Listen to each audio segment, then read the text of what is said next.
warahmatullahi wabarakatuh. Perkenalkan, saya Nurul Fikriyati Ayhapsari, dosen Prodi Komunikasi dan Penyiaran Islam Fakultas Dakwah dan Ilmu Komunikasi UIN Mataram. Kali ini, di video pembelajaran saya akan menjelaskan sosial media marketing plan di mata kuliah Entrepreneurship. Tujuan pertemuan ini agar mahasiswa mampu menerapkan strategi perencanaan pemasaran. Adapun isinya yang pertama, definisi dari marketing plan. Kemudian, konsep dari marketing plan. Kemudian, strategi marketing plan. Dan proses penyusunan marketing plan. Dan yang terakhir, analisis SWOT.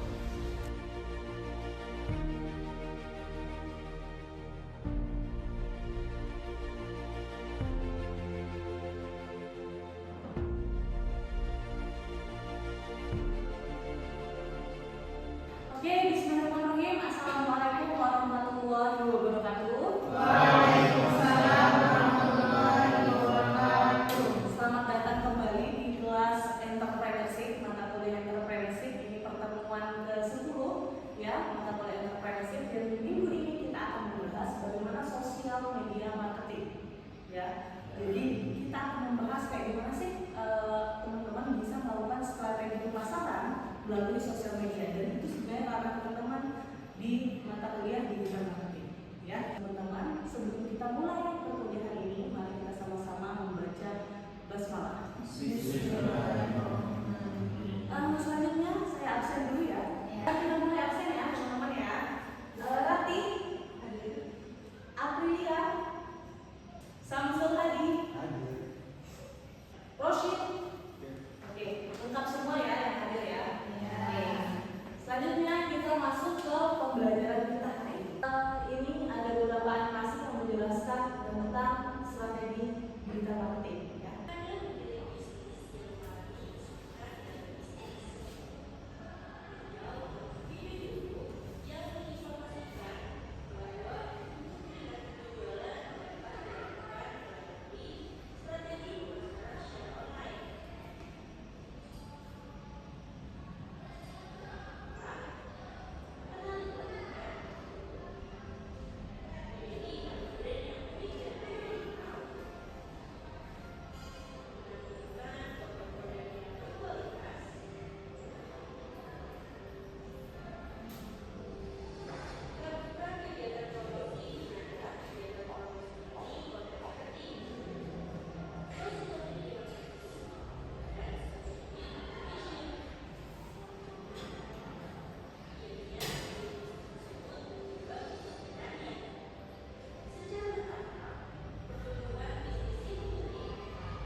Dari sini teman-teman tahu dampak yang dihasilkan kalau strategi marketing di sosial media itu baik. Apa itu sosial media strategi marketing? Ada yang tahu? Mana? Iya. Apa? Strategi pemasaran yang dipasarkan melalui media sosial, baik itu Facebook, Instagram, dan lain sebagainya. Oke, kita berikan keterangan. Perencanaan pemasaran itu berisi langkah taktis, langkah strategis yang tujuannya untuk memasarkan produk dalam kurun waktu tertentu. Jadi teman-teman, kalau misalkan teman-teman nih, saya kan punya bisnis saya itu banyak organize.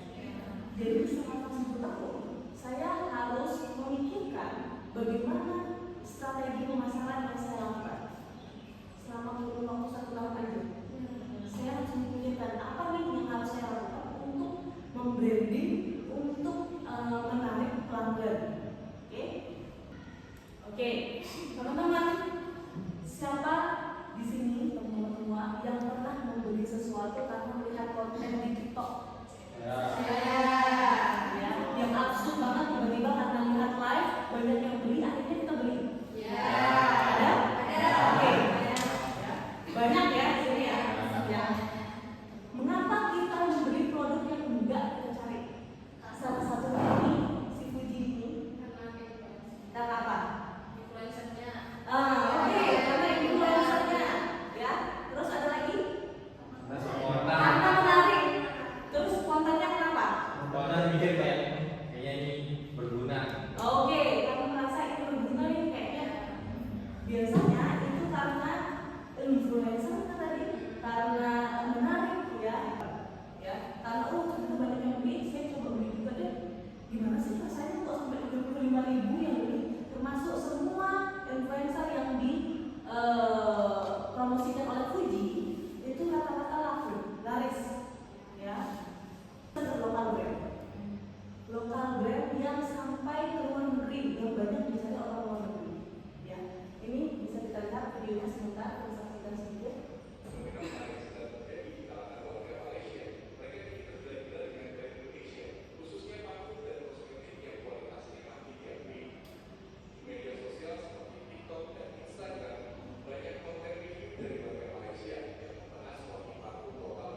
menjadi terkenal karena kualitas produknya saja, atau ada strategi media sosial yang memberikan? Ada strategi. Ya, berarti strategi pemasarannya bagus. Nah, ini alur sosial media marketing fake. Yang pertama itu ada kegiatannya. Ya. Yang pertama itu ada analisis situasi. Analisis situasi teman-teman pakai apa analisisnya? Analisis SWOT. SWOT itu apa? Yang pertama S, yang pertama kekuatan. Analisisnya apa? Strength, ya, kekuatan. W, weakness, ya. Weakness itu apa? Kelemahan. Kemudian opportunity. Ya, peluang. Kemudian P, tantangan, ya.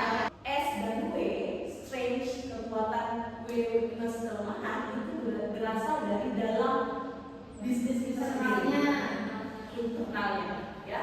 Kalau weakness dan opportunity berasal dari eksternalnya. Teman-teman harus menentukan tujuan, goalsnya teman-teman mau lakukan pemasaran itu apa? Ya, menyelesaikan masalah. Ya.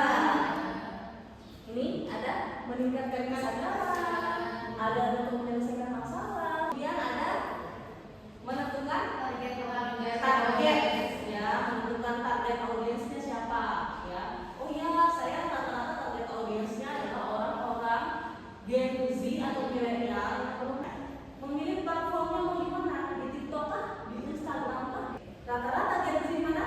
TikTok atau Instagram. Jadi di Facebook itu untuk orang-orang tua. Ya, mama yang sering COD-an, beri lauk COD-an, ya. Ya, kemudian menyusun konten, kemudian bagaimana menentukan key performance-nya dan evaluasi dan optimalisasi. Nah, ada analisis audiens. Analisis audiens dilihat dari 3 hal. Demografi. Demografi itu kaitannya dengan usianya berapa, laki-laki kah atau perempuan kah. Kalau psikografi itu adalah bagaimana dia mengakses informasi. Misalkan dia tertariknya di bidang apa sih? Ya, itu namanya psikografi. Oh, saya dosen, saya tertarik dalam buku-buku karena saya sering membaca. Perilaku digital adalah sosial media apa yang sering diakses. Perilaku digital itu adalah sosial media apa yang sering diakses. Oh, ternyata dia kalau pagi sebelum bangun tidur dia buka Instagram. Ya, sebelum tidur dia buka TikTok. Ya, itu namanya perilaku digital. Kemudian memilih platform, ya, teman-teman tahu lah platformnya ada Instagram, TikTok, YouTube, ya, banyak yang teman-teman tahu. Kemudian konten strategi, ya, kalau teman-teman mau buat konten, itu 70%-nya itu adalah nilai dari konten, ya, 70%-nya nilai dari konten, 20%-nya engagement, interaksi, ya, tanya jawab mungkin Q&A, kemudian ada sharing, baru jualannya itu masuk 2%. Itu cara membangun branding, itu cara membuat strategi marketing. Konten pilarnya ada edukasi, ini yang tadi yang saya bilang, untuk membuat konten, teman-teman harus membuat namanya konten pilar. Dan harus ada konten 4 konten pilar. 4 pilar itu maksudnya fondasinya. Ada edukasi, ada hiburan, ya, kemudian ada bukti sosial dan promosinya. Untuk membuat kalender konten, teman-teman bisa memanfaatkan spreadsheet atau Notion namanya, ya. Spreadsheet atau Notion. Notion ini teman-teman bisa cari di Google. Download Notion untuk kalender konten. Isinya adalah pilar itu. Kalau edukasi kontennya apa aja nih? Oh, kalau edukasi kontennya ada tips, dan mantan. Kapan yang kalian upload? Oh, harus Senin deh, harus Selasa deh, harus Minggu deh. Ya, itu di kalender konten. Kalau di TikTok itu namanya TikTok analisisnya. Ada kan? Ya. Teman-teman bisa lihat. Oh, usia berapa sampai usia berapa sih ternyata yang lihat akun saya? Orang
biasanya waktu-waktu untuk memposting itu adalah pagi hari, siang, dan malam. Karena pagi orang baru mulai hari kadang scroll, ya.